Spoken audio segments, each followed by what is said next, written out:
Good morning, everyone. Hello there. This is Leslie of Succulent Social.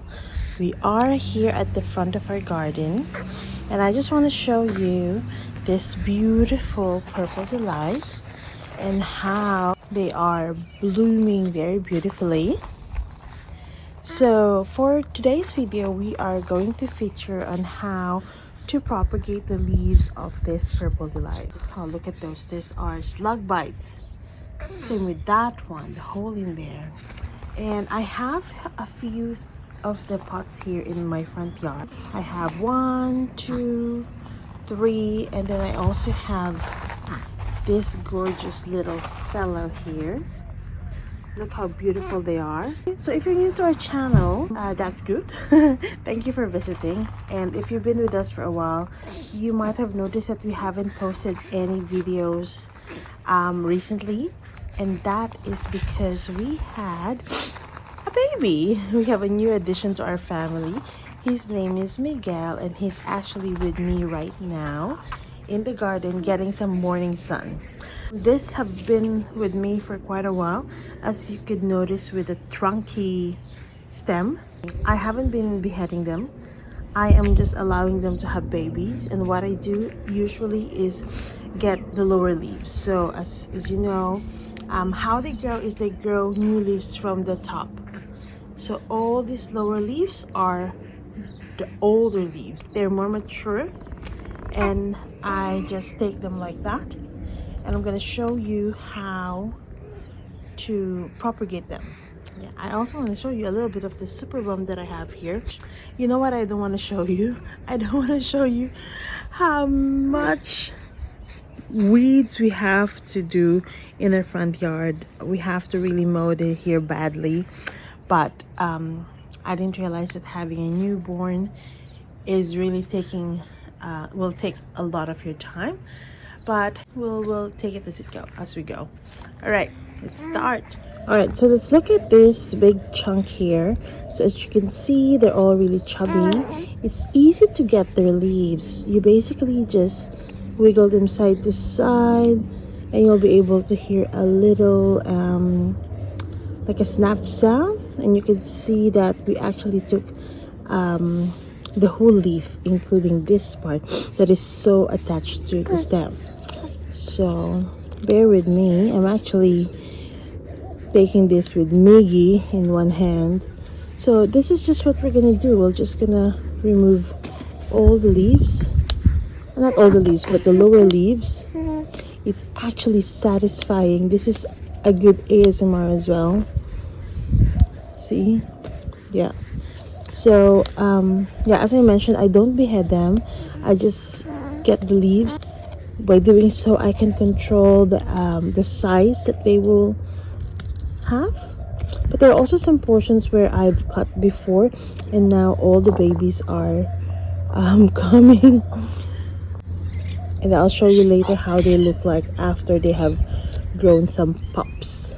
Alrighty, so what I have here now are the leaves. So I just put them in a tray like this. I try to spread them out, so just in case they get wet, then they don't get rot and die.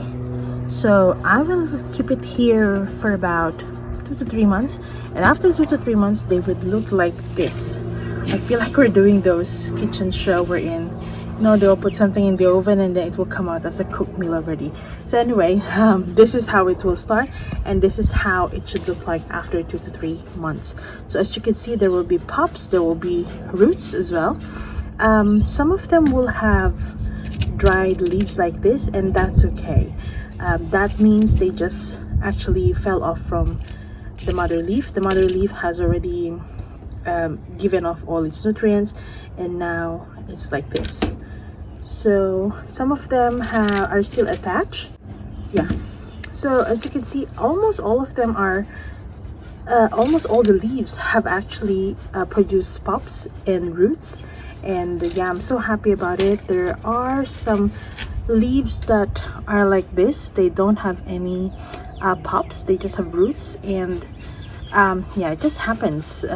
What they say is that if you happen to have something like this, just pluck out a root, just to sort of induce like a cut so that they will produce pups. But almost all of them have pups, so I'm happy. The key thing here is to leave them and don't mind them for about 2-3 months, and just try to forget about them, so when you look at them again, surprise, you will have these pups. Now, what are we gonna do with them? I'm gonna show that to you next. All right, so here is a sample of a tray where I plant those pups. So basically, I just take a leaf that has pop and roots, and I just put it like that. And then again, I will forget about them for about a few more weeks or even 2 months.